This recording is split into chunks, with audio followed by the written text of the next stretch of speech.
ബിസ്മില്ലാഹിർ റഹ്മാനിർ റഹീം. അസ്സലാമു അലൈക്കും. വേദിയിലിരിക്കുന്ന ഉമറാക്കളെ ജനാബ് റഷീദ് അലി ഷിഹാബ് തങ്ങൾ, ജനാബ് മൗലാന സയ്യിദ് മഹമ്മൂദ് അസ്നി, മറ്റ് മുനീർ സാഹിബ്, മൗലാന സയ്യിദ് മഹമ്മൂദ് അസ്നി മദനി, ഉസ്താദ് ഹാഫിസ് അബ്ദുള്ള ഷുക്കൂർ കാസിമി, പി എ അബൂബക്കർ ഹാജി, മറ്റ് ഇബ്രാഹിം ഹാജിയുടെ സന്തതികളെ, ബന്ധുക്കളെ, സുഹൃത്തുക്കളെ,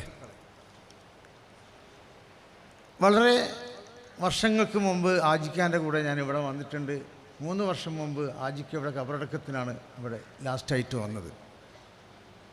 ആജിക്ക കഴിഞ്ഞ ഒരു 4 നൂറ്റാണ്ട് കാലം ഞങ്ങളെ കൂടെ ഒന്നിച്ച് ബിസിനസ് ചെയ്യുകയും ഒരുപാട് യാത്ര ചെയ്യുകയും ഹജ്ജ് ജമായത്തും ഉംറ ജമായത്തൊക്കെ ആജിക്കാൻ്റെ കൂടെ പോകാൻ എനിക്ക് അവസരം കിട്ടുകയുണ്ടായി. എല്ലാ അവസരങ്ങളിലും ദീന് പറഞ്ഞു തരികയും പഠിപ്പിക്കുകയും അത് പ്രവർത്തിപ്പിക്കാൻ എല്ലാ രീതിയിലും പ്രചോദിപ്പിക്കുകയും ചെയ്ത ഒരു മഹത് വ്യക്തിത്വമായിരുന്നു. ഏത് കാര്യത്തെപ്പറ്റി സംസാരിച്ചാലും ഏത് വിഷയം സംസാരിച്ചാലും അതിലൊക്കെ ആജിക്കക്ക് അഗാധമായ നോളജ് ഉണ്ടായിരുന്നു. ഭൗതികമായാലും ആത്മീയമായാലും ഏത് കാര്യമെടുത്താലും ആജിക്ക ഏത് ബിസിനസ് സംസാരിച്ചാലും അത് വളരെ ആത്മീയമായി വളരെ നോളജ് ഉണ്ടായിരുന്നു. അത് പഠിക്കുമായിരുന്നു.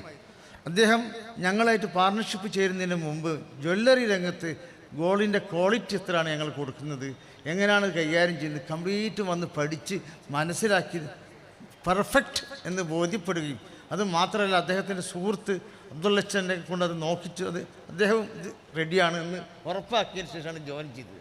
അത്ര പോലും ജീവിതത്തിൽ സൂക്ഷ്മത പാലിക്കുക, സത്യസന്ധത പാലിക്കുക എന്നുള്ളതിന് അദ്ദേഹം കൊടുക്കുന്ന പ്രാധാന്യം വളരെ വളരെ വലുതായിരുന്നു.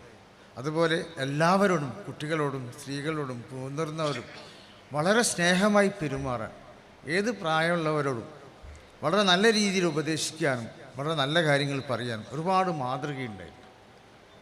അദ്ദേഹം എല്ലാ മതവിഭാഗങ്ങളോടും എല്ലാ സുഹൃത്തുക്കളോടും അദ്ദേഹത്തിൻ്റെ ഫ്രണ്ട്സൊക്കെ നോക്കുമ്പോൾ ഒരുപാട് മറ്റു മതസ്ഥരൊക്കെ വളരെ നല്ല രീതിയിൽ അദ്ദേഹത്തെപ്പറ്റി ഇപ്പവും മരിച്ച് 3 വർഷം കഴിഞ്ഞിട്ട് എപ്പോഴും കണ്ടാൽ അദ്ദേഹത്തെപ്പറ്റി അന്വേഷിക്കുകയും അവരുടെ സന്തതികളെപ്പറ്റിയൊക്കെ അന്വേഷിക്കുകയും പറയുകയും ചെയ്യുന്ന നല്ലൊരു വിഭാഗമുണ്ടായിരുന്നു നമ്മുടെ രാജ്യത്ത്. ഇന്നത്തെ ചിന്താ കാലഘട്ടത്തിൽ വളരെ മുമ്പ് മുതൽ ആജിക്കാൻ്റെ രീതി അങ്ങനെയായിരുന്നു. എല്ലാവരോടും സമഭാവന, സ്നേഹം, ബഹുമാനം, അവനവൻ്റെ വിശ്വാസപ്രകാരം പൂർണ്ണമായും അനുസരിക്കുകയും നിസ്കരിക്കുകയും നോമ്പ് നോക്കുകയും എല്ലാ കൃത്യങ്ങളും ചെയ്യും.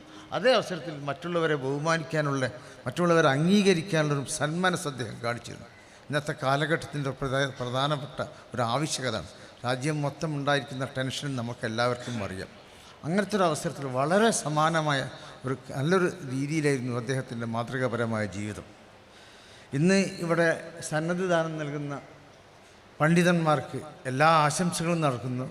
എനിക്ക് നിങ്ങളോട് പറയാനുള്ളത്, നിങ്ങളുടെ ജീവിതത്തിൽ ഇത് പകർത്തി ദീൻ മറ്റുള്ളവർ കണ്ടുപഠിക്കണം, നമ്മളെ കണ്ടുപഠിക്കണം. നമ്മുടെ ജീവിതത്തിൽ എല്ലാ സ്ഥലത്തും ദീൻ ശക്തമായിട്ടുണ്ടാവുകയും പഠിപ്പിക്കുകയും ചെയ്ത് ബോധിപ്പിക്കാനുള്ള അവസരവും തൻ്റെ ഇടവും നിങ്ങൾക്കുണ്ടാവട്ടെ എന്ന് ഞാൻ ശക്തനായ ദൈവത്തിനോട് പ്രാർത്ഥിക്കുന്നു.